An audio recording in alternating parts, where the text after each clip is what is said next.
আসসালামু আলাইকুম রহমতুল্লাহ বরকাতুহ। তো বর্তমান গভর্নমেন্টরা বাংলাদেশে আপনার প্রধান উপদেষ্টা যেই নিউজটা দিচ্ছে যদি এটা কার্যকরী হয় আমার জন্য এটা বিশাল সুখবর হবে। তো যাই হোক, আপনার বর্তমানে শুধু ইটালি না, আপনার বিভিন্ন দেশ আপনার ইউরোপের আপনার প্লাস স্টুডেন্ট ভিসাতে আপনার বাংলাদেশ থেকে যারা আবেদন করছে ইউনিভার্সিটি থেকে অনেকে আপনার কাগজপত্র সব কিছু রেডি, কিন্তু আপনি ভিসা আবেদনের কারণে আপনার ভিসা পাচ্ছে না বা ওয়ার্ক পারমিট ভিসার জন্য পাচ্ছে না। এটার মেন সমস্যা হলো আপনার ম্যাক্সিমাম ইউরোপের ম্যাক্সিমাম দেশের আপনার এম্বাসিগুলো আপনার ইন্ডিয়াতে। তো এমন একটা জটিলতা শুরু হয়েছে বাংলাদেশে যে অনেক সময় দেখা যায় আপনার ইন্ডিয়ার ভিসায় পাচ্ছে না, তাহলে তারা যাবে কিভাবে? এবং ইন্ডিয়াতে যাওয়ার পর আপনার দীর্ঘটা সময় আপনি অপেক্ষা করতে 2 মাস 3 মাস 4 মাস, এটা একটা বিশাল ঝামেলা। দেখা যায় আপনার আবেদনও করতে পারতেছে না, এটা লেট হওয়ার কারণে স্টুডেন্ট ভিসা পাচ্ছে না, সে সেশনটা হারাচ্ছে। এরকম এরকম হয়েছে যে আপনার ইউরোপের বিভিন্ন দেশে ওয়ার্ক পারমিট ভিসার কাগজপত্র পাইছে, কিন্তু আপনার আবেদনের কারণে আপনার ভিসা পাচ্ছে না।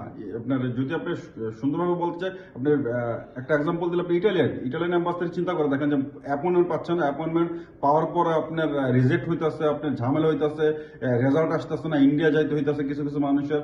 এই যে একটা বিশাল ঝামেলা, বা কাগজপত্র ইন্ডিয়া পোস্টিং এর জন্য পাঠাচ্ছে, ওইখান থেকে রেজাল্ট আসতে আসতে আপনার নলস্তর ম্যাচ চলে যেতেছে গা।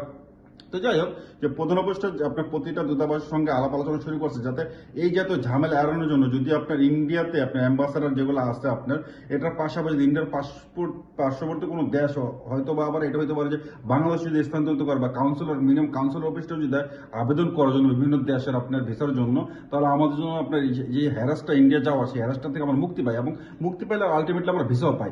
তো যদি এই জিনিসটা কার্যকরী আপনি প্রধান অফিসে যেহেতু নিউজটা দিচ্ছে, তো অবশ্যই এটা আশা করা যায় যে খুব শীঘ্রই এটা নিয়ে কাজ করা শুরু হবে। যদি কাজ করা শুরু হয় তাহলে আমাদের যে ঝামেলা থেকে আমরা মুক্তি পাবো, এবং ভিসা নিয়ে আপনার প্রতিটা মানুষের যারা যারা আপনার ডেস্টিনেশন আছে উদ্দেশ্য, সেই উদ্দেশ্য হাসিলের জন্য আপনি ভিসা পেয়ে আসতে পারবেন আপনার। তো আশা করি এই জিনিসটা কার্যকরী হলে আমাদের খুব একটা বিশাল সুখবর।